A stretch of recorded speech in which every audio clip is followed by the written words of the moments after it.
Assalamualaikum warahmatullahi wabarakatuh.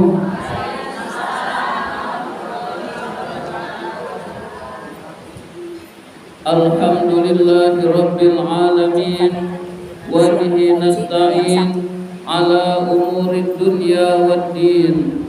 Wassalatu wassalamu ala ashrafil anbiya'i wal mursalin sayyidina wa maulana Muhammadin wa ala alihi wa sahbihi ajma'in. Rabbi shrah li sadri wa yassir li amri wahlul 'uqdatam min lisani yafqahu qawli, amma ba'du. Yang sama-sama kita hormati Ketua Majelis Taklim Kaum Ibu Masjid Al-Amin, Ibu Ustazah Hajjah Rohimah. Yang kami hormati ibu-ibu hadirat jamaah Majelis Taklim Al-Amin yang dimuliakan oleh Allah Subhanahu wa ta'ala. Puji syukur marilah senantiasa kita panjatkan kehadirat Allah Subhanahu wa ta'ala atas limpahan nikmat-nikmatnya yang diberikan kepada kita semua. Antara lain kita masih tetap diberi nikmat iman, nikmat Islam, nikmat kesehatan, dan nikmat panjang umur, sehingga kita dapat berkumpul di tempat yang mulia ini dalam rangka menuntut ilmu di jalan Allah. Salawat dan salam semoga Allah limpahkan pada junjungan kita baginda Nabi besar Muhammad sallallahu alaihi wasallam beserta para keluarganya, para sahabatnya, dan kepada kita sebagai pengikut ajarannya. Ibu-ibu hadirat yang dimuliakan oleh Allah Subhanahu wa ta'ala, kita sekarang berada di dalam bulan Zulqa'dah. Bulan Zulqa'dah yang setelah ini adalah bulan Zulhijjah, ibu-ibu sekalian. Bulan Zulhijjah dikenal dengan dua peristiwa, yaitu peristiwa haji dan peristiwa kurban, ibu-ibu sekalian. Sebagian jamaah Indonesia sudah berangkat ke tanah suci, ibu-ibu sekalian. Ibu-ibu udah berangkat, Bu? Ya, belum, Bu. Ya, sama, Bu. Saya juga belum, ibu-ibu sekalian. Besok ya, Bu ya. Ya, jadi ibu-ibu hadirat yang dimuliakan oleh Allah, haji itu panggilan, Bu. Yang Allah panggil berangkat, yang tidak Allah panggil tidak berangkat. Itu haji, ibu-ibu sekalian. Jadi meskipun kaya, nggak Allah panggil, nggak berangkat-berangkat, ibu-ibu sekalian. Peristiwanya ada aja. Bisa aja nggak punya keinginan, bisa saja dia kena musibah dan lain sebagainya. Tapi orang yang nggak punya duit juga bisa berangkat, ibu-ibu sekalian. Jadi kita jangan takut sama antriannya panjang 20 tahun, ibu-ibu sekalian. Bayangin antrian 20 tahun, ibu-ibu sekalian. Ada yang 10 tahun dan lain sebagainya. Jadi kita tetap yakin saja, Bu. Ibadah itu niat, berusaha jadi, ibu sekalian, lalu dikehendaki oleh Allah Subhanahu wa ta'ala. Jangan kita putus asanya dari awal. Belum apa-apa, saya mau orang miskin, gak punya duit, udah lalu nggak niat haji. Pertama niat dulu, ibu sekalian. Niat mau berangkat mau nggak, niat saya insya Allah berangkat. Lalu kita ada usaha, Bu. Ada usaha maksudnya haji kan perlu biaya. Berarti kita mulai nabung, ibu-ibu sekalian. Nabung untuk haji, nabung untuk kurban. Dan ibadah itu harus diniatkan dan diusahakan. Nanti Allah yang menentukan, ibu-ibu sekalian. Jadi Allah yang menentukan, bukan kita yang menentukan, ibu-ibu sekalian.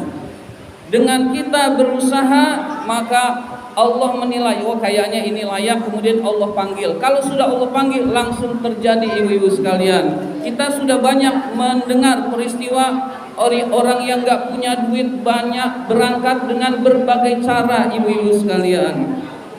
Jadi kita niat dulu ibu sekalian. Jangan kita buat urusan rekreasi, buat urusan senang-senang kita usaha. Sementara buat ibadah kita malas usaha. Ini keliru ibu-ibu sekalian.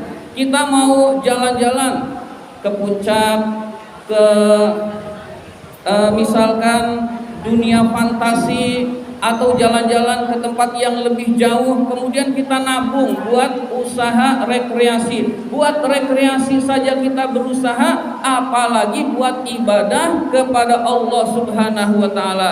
Kita usahakan ibu-ibu sekalian, karena hidup ini buat ibadah, Bu. Kita diciptakan di dunia ini buat ibadah. Berarti fasilitas anugerah yang diberikan oleh Allah kepada kita, niatkan ibadah. Jadi kita punya duit dikit, nabung, insya Allah sampai ibu-ibu sekalian. Ibu-ibu hadirat yang dimuliakan oleh Allah Subhanahu wa taala, ibadah haji itu harus ikhlas. Ibadah haji itu harus ikhlas, ikhlasnya langsung ditegaskan oleh Allah. Wa atimul hajja wal umrata lillah. Sempurnakanlah haji dan umroh karena Allah. Ibadah haji itu harus karena Allah, bukan biar dipanggil Bu Haji, bukan biar dipanggil Pak Haji, bukan biar disangka orang kaya ibu-ibu sekalian. Nah, niatan-niatan dunia ini kita tinggalkan ibu-ibu sekalian. Ibadah haji ini lebih ditegaskan niatnya harus karena Allah, karena godaannya banyak ibu-ibu sekalian. Sholat biasanya jarang yang muji, baca Quran biasanya jarang orang yang memuji. Tapi kalau ibadah haji yang nganter sekampung ibu sekalian, orang pada tahu ibu sekalian. Maka Allah menegaskan luruskan niatnya hanya karena Allah ibu sekalian. Jadi ibadah itu hanya karena Allah. Karena Allah diterima oleh Allah. Tidak karena Allah tidak diterima oleh Allah Subhanahu wa taala. Meskipun berulang-ulang pergi ke Mekah, niatnya bukan karena Allah, tidak dinilai di sisi Allah. Na'udzubillah min dzalik ibu-ibu sekalian. Allah Subhanahu wa taala berfirman, wa atimul hajja wal umrata lillah. Tadi sudah, walillahi 'alan nasi hijjul baiti man istata'a ilaihi sabila. Untuk Allah kewajiban bagi manusia pergi haji ke Baitullah bagi orang yang sanggup melaksanakan, bagi orang yang mampu melaksanakan perjalanan ke sana. Jadi haji adalah rukun Islam, rukun Islam yang kelima. Tapi yang wajib adalah hanya yang mampu ibu-ibu sekalian, yang mampu berangkat, yang tidak mampu sehingga haji sampai akhir hayat misalkan tidak dilaksanakan, kita tidak berdosa apa-apa ibu sekalian, karena kita ditakdirkan tidak mampu untuk berangkat ke sana ibu sekalian. Tapi yang penting kita usaha. Kalau kita sudah niat, udah usaha, lalu sampai akhir hayat kok kita tidak berangkat ibu sekalian, bisa saja pahalanya dapat ibu-ibu sekalian, bisa saja pahala hajinya kita dapatkan ibu-ibu sekalian. Jadi kalau orang yang mampu nggak pergi, niat nggak pergi, itu dosanya besar ibu sekalian. Jadi dia duit ada, sehat, lalu memang nggak mau daftar, itu dosa ibu sekalian. Jadi ini rukun Islam yang kelima, yang ketika dia mampu lalu ditinggalkan, dosanya besar. Jadi orang yang mampu lalu dia sengaja nggak daftar, entar-entaran, itu nggak boleh. Punya mampu, punya duit sekarang ada, daftar. Berangkatnya terserah Allah kapan, yang penting duit itu sudah terkumpul, buat keluarga ada, buat kewajiban-kewajiban lain ada, lalu wajib daftar, wajib daftarnya karena dia sudah mampu. Yang mampu lalu tidak berangkat, tidak ada niat, itu berdosa di sisi Allah, dan itu dosa besar ibu sekalian. Karena rukun Islam itu, yang setiap rukun Islam ditinggalkan dosanya besar. Ada orang kaya, punya duit banyak, sudah wajib zakat, dia nggak zakat, dosa besar. Harta yang tidak dizakatinya itu harta haram. Jadi tidak membayar zakat dosa besar. Ada orang yang mampu sehat bulan Ramadan, lalu dia kuat, lalu dia minum sengaja, maka itu sengaja tidak berpuasa padahal tidak ada uzur, dosa besar ibu-ibu sekalian. Nah begitu juga sholat 5 waktu ibu-ibu sekalian. Ada orang yang sengaja nggak sholat, itu dia dosa besar ibu-ibu sekalian. Meninggalkan sholat itu hukumnya dosa besar dan bukan biasa-biasa saja.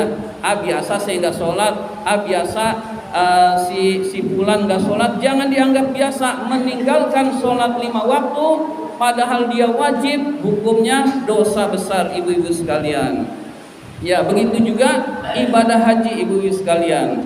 Jadi kita usahakan niat ibadah bu, karena kita diciptakan oleh Allah untuk ibadah. Wa ma khalaqtul jinna wal insa illa liya'budun. Tidaklah kami ciptakan jin dan manusia kecuali untuk beribadah kepadaku.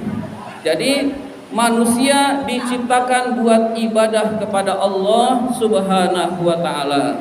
Selanjutnya yaitu tentang kurban ibu-ibu sekalian. Kurban adalah perintah Allah kepada Nabi Ibrahim untuk menyembelih putranya yaitu Ismail ibu-ibu sekalian.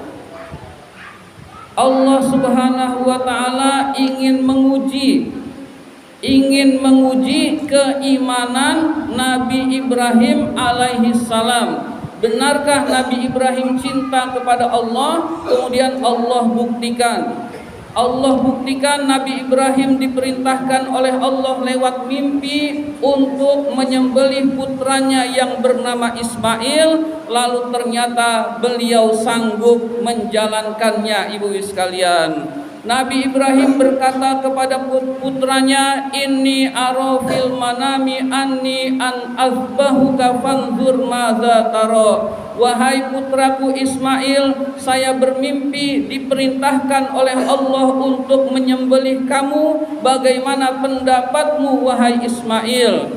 Jawaban Ismail, karena beliau adalah anak yang soleh ibu-ibu sekalian. Qala Ismail berkata, ya abatif alma tu'mar satajiduni insyaallahu minas sabirin. Wahai ayah, laksanakanlah perintah Allah itu, insyaallah kita semua didapati dalam keadaan orang-orang yang sabar.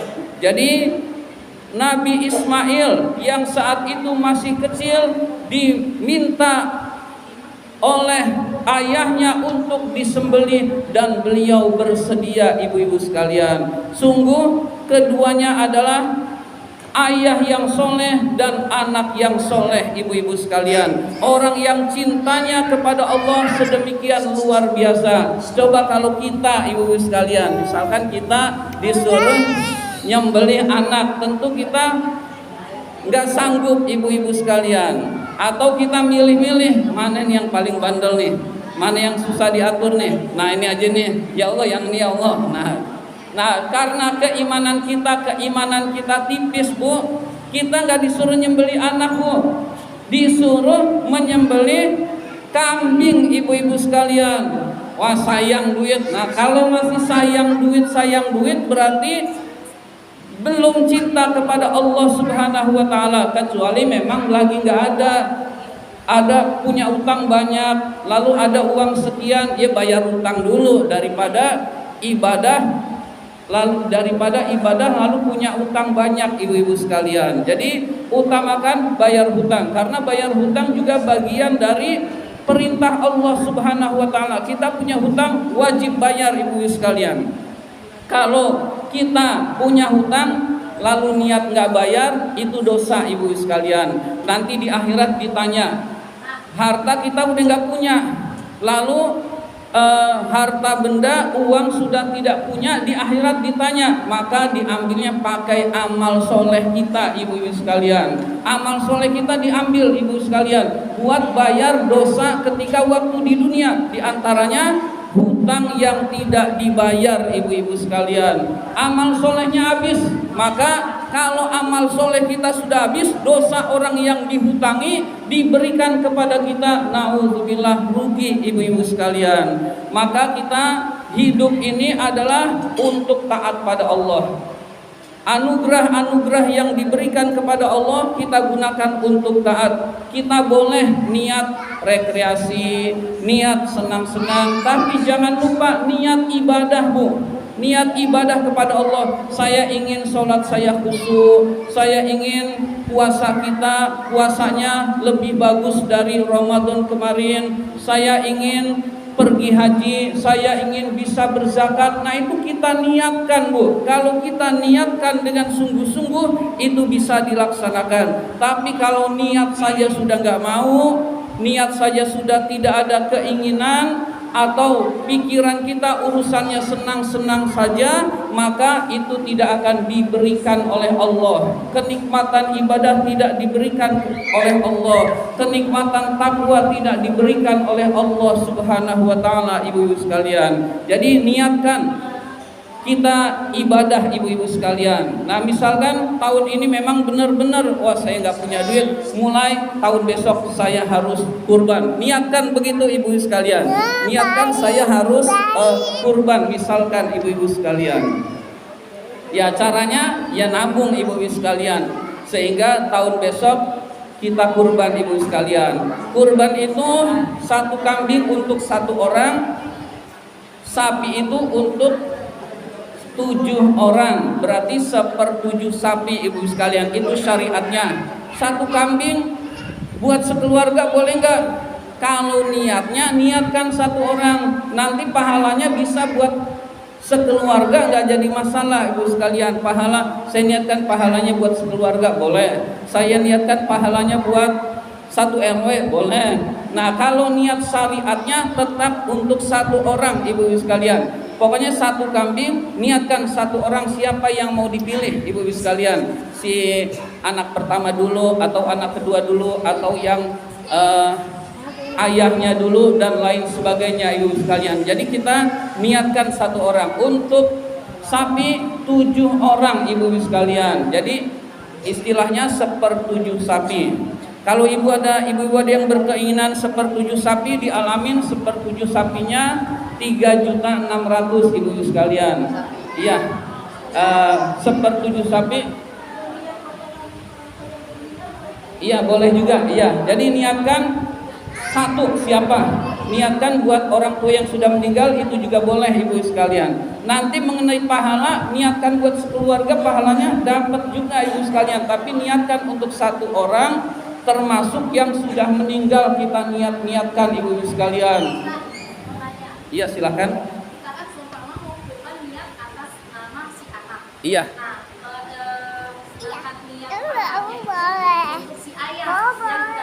Iya.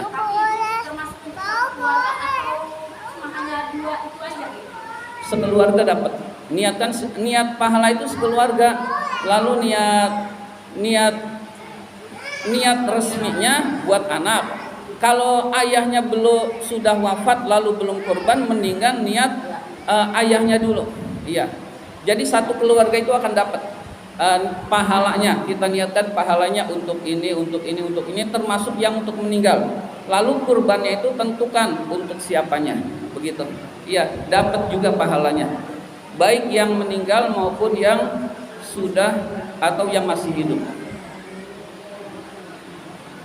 Barangkali